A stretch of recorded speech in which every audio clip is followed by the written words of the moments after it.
Tropical Cyclone Update, bagyong tatawaging Mars, at isang cloud cluster, binabantayan.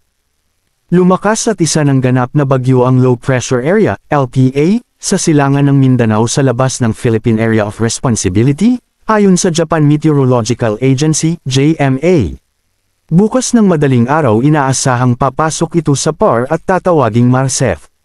Base sa latest track ng JMA, posibleng magbanta ito sa Northern Luzon sa Huwebes o Biyernes at inaasahang magiging severe tropical storm. Ang isa pang sama ng panahon, na mataan sa malayong timog silangan ng Guam, ay binabantayan rin. Ayon kasi sa mga weather models, may posibilidad rin itong maging bagyo at pumasok sa PAR next week, si Pag-asa TCTP, ngunit hindi pa ito sigurado at marami pang pagbabago ang inaasahan. Posibleng pang magbago ang mga taya sa mga saman ng panahon na ito kaya't manatiling updated. Ang susunod na pangalan ng mga bagyo ay Mars at Nika.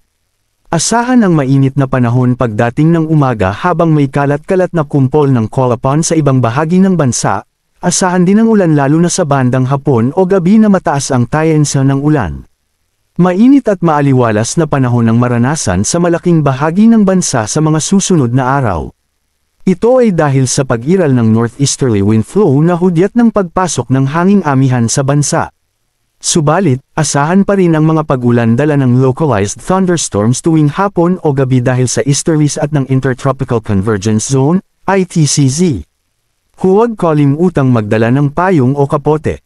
Moderate to heavy rain showers with lightning and strong winds due to thunderstorms are expected over Negros Occidental, Mountain Burgess of Hinubaan, Candoni, and nearby areas within 30 minutes to an hour. The above conditions are being experienced in Aklan, Madalag, Antique, Mountain Burgess of Kulasi, Mountain Burgess of Tibiao, Mountain Burgess of Barbaza, Capiz, Dumalag, Iloilo, portion of Pasig City, Haniway, Negros Occidental, Salvador Benedicto, Mountain Burgess of Calatrava, Mountain Burgess of Kabangkalan City, Mountain Burgess of Ilo, which may persist within 1 to 2 hours and may affect nearby areas. Moderate to heavy rain showers with lightning and strong winds are expected over Batangas within the next 2 hours. The above conditions are being experienced in Cavite, Naik, Trece Martires, General Trias, Tanza, Bulacan, Doña Remedios Trinidad, and Quezon, Tagkawayan, which may persist within 2 hours and may affect nearby areas. Manatiling nakatutok sa weather balita para sa mga bago pang update. Thank you for watching and be safe.